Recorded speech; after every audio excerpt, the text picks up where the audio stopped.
बिस्मिल्लाहिर्रहमानिर्रहीम। अज़ीज़ तलबा, हम लोग तवाफ़ करना यानी हज का तीसरा फ़र्ज़ जो है वो समझ रहे थे। तवाफ़ करने के बाद हुज्जाज कराम जो हैं वो खाना काबा के थोड़ा नज़दीक मकाम इब्राहीम है। मकाम इब्राहीम पे 2 रकत नमाज अदा करना एक मुसलमान के लिए बड़ी अहमियत रखता है और इसका अजर व सवाब बहुत ज़्यादा है। तो ये 2 रकात नमाज जो है वो अदा की जाती है और ये नमाज बड़ी फ़जीलत की हामिल है। सफ़ा और मरवा के दरमियान, इसके बाद आपको मैं समझा रही हूँ, सफ़ा और मरवा के दरमियान सही करना। सही करना के माने हैं, लुग़वी माने हैं कोशिश करना। सफ़ा और मरवा के दरमियान ये जो सुन्नत है हज़रत हाजरा रज़ी अल्लाह ताला अन्हा की सुन्नत है।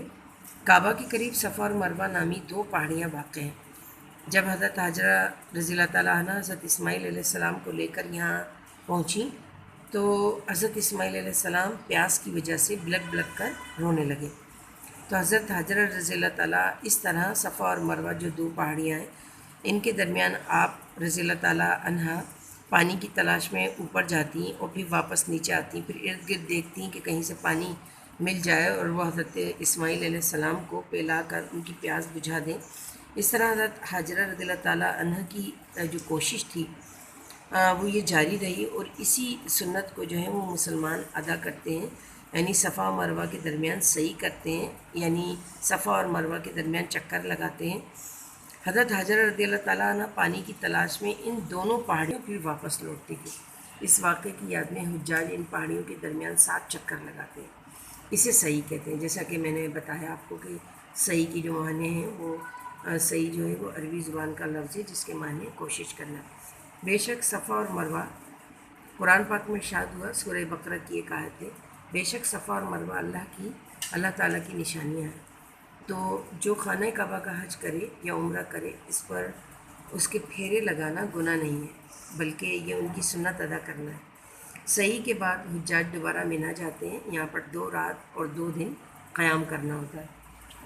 तो 10 ज़िलहिज को जो हुज्जाज कराम कंकरियाँ मारते हैं। इसके बाद 11, 12 और 13 ज़िलहिज के दिन अय्याम रमी के दिन कहलाते हैं, यानी इस दिन भी 11, 12, 13 ज़िलहिज को शैतानों को कंकरियाँ मारना होती हैं। इन तारीख़ों में मिना में रुक कर तीनों जमरात यानी उक़बा, वुस्ता और ऊला पर तीनों जमरात पर रमी की जाती है। इसके बाद हुज्जाज जो है वो अलविदाई तवाफ़ करने के लिए मक्का रवाना होते हैं, यानी यहाँ आपका हज जो है वो कंप्लीट हो गया, मुकम्मल हो गया और इसके बाद जो है वो हुज्जाज कराम जो है वो अलविदाई तवाफ़ करेंगे और इस तरह फिर अपने घरों को वापस लौट जाते हैं। अलविदाई तवाफ़ के बारे में जानिए कि यह हज का आखिरी वाजिब है। इस आखिरी तवाफ़ के मौके पर अपने लिए हर तरह की दुआ, मसलन सेहत, मग़फ़िरत, हज और कारोबार में बरकत, ईमान पर ख़ात्मा वग़ैरह की दुआएं या जो कुछ भी आपके दिल में दुआएं हैं वो मांगी जाएं, यानी मांगी जाती हैं। इसके अलावा दोस्तों और रिश्तेदारों के लिए भी दुआएं ज़रूर मांगनी चाहिए, क्योंकि जब हम हज के लिए निकलते हैं तो वो हमसे ये उम्मीद लगाते हैं कि न सिर्फ वो अपने लिए दुआएं करेंगे बल्कि जो वो अपनी ख्वाहिश, अपनी इल्तिजा, जो भी दुआ है वो हमसे जो कहते हैं कि भाई आप लोग हज करने जा रहे हैं तो ये दुआ हमारे लिए ज़रूर कीजिए। तो हमें उन दुआओं में उन लोगों को बहुत याद रखना चाहिए। फिर हुज्जाज रोज़ा रसूल सल्लल्लाहु अलैहि वसल्लम पर हाज़िरी देने के लिए मदीना मुनव्वरा जाते हैं। गो कि ये हज का हिस्सा नहीं है, लेकिन हज़रत मोहम्मद सल्लल्लाहु अलैहि वसल्लम पर हाज़िरी देना उनके रोज़ा मुबारक पर एक बड़ी शान है मुसलमानों के लिए। फिर भी मुसलमान जो है वो रोज़ा रसूल सल्लल्लाहु अलैहि वसल्लम पर हाज़िरी देते हैं। हर मुसलमान की दिली ख्वाहिश होती है कि इस तरह हज का ये फ़रीज़ा जो है वो मुकम्मल हो जाता है। अज़ीज़ तलबा, एक मुसलमान होने के नाते से हज जो एक अहम फ़रीज़ा है, यानी जो साहिब इस्तिताअत लोग हैं वो हज अदा करते हैं।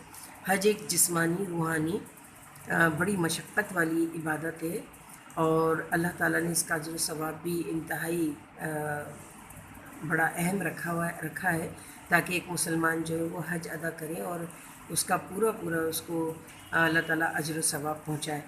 तो इसी तरह हज की कुछ शराइत हैं जो आपके सामने यहाँ बयान की जाएंगी कि हज जो है वो کون لوگ ہیں جو وہ حج کر سکتے ہیں اور کون سی باتیں ایسی ہیں جس کو ادا کیے بنا حج نہیں ہوگا.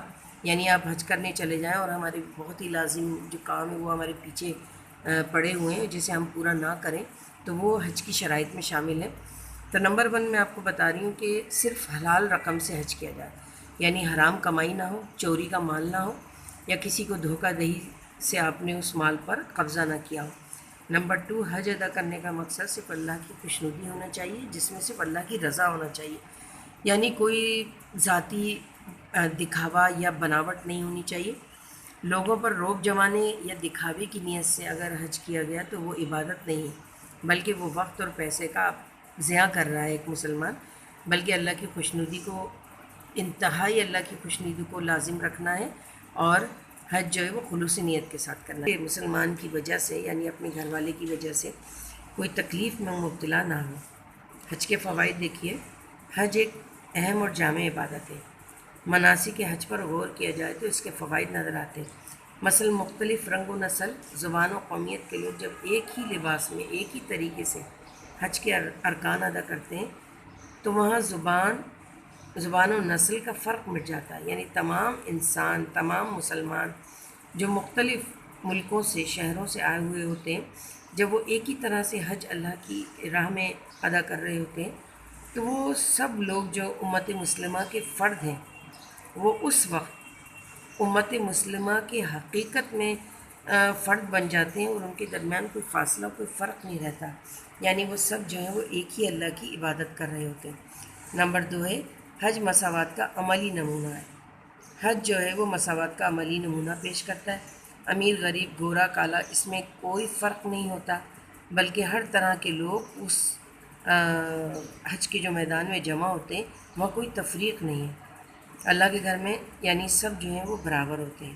نمبر 3، حج کے ذریعے اسلامی بھائی چارہ، دوستانہ تعلقات قائم ہو جاتے ہیں. یعنی ایک مسلمان دوسرے مسلمان کے ہاتھ سے اس کی حج ادا کرنے کے لیے انتہائی ضروری چیز ہے کہ آپ خلوص نیت کے ساتھ جو ہے وہ حج ادا کریں اور ایک دوسرے کا خیال رکھیں تاکہ ہمارے پچھلے گناہ جو ہیں وہ اللہ تعالیٰ معاف فرما دے.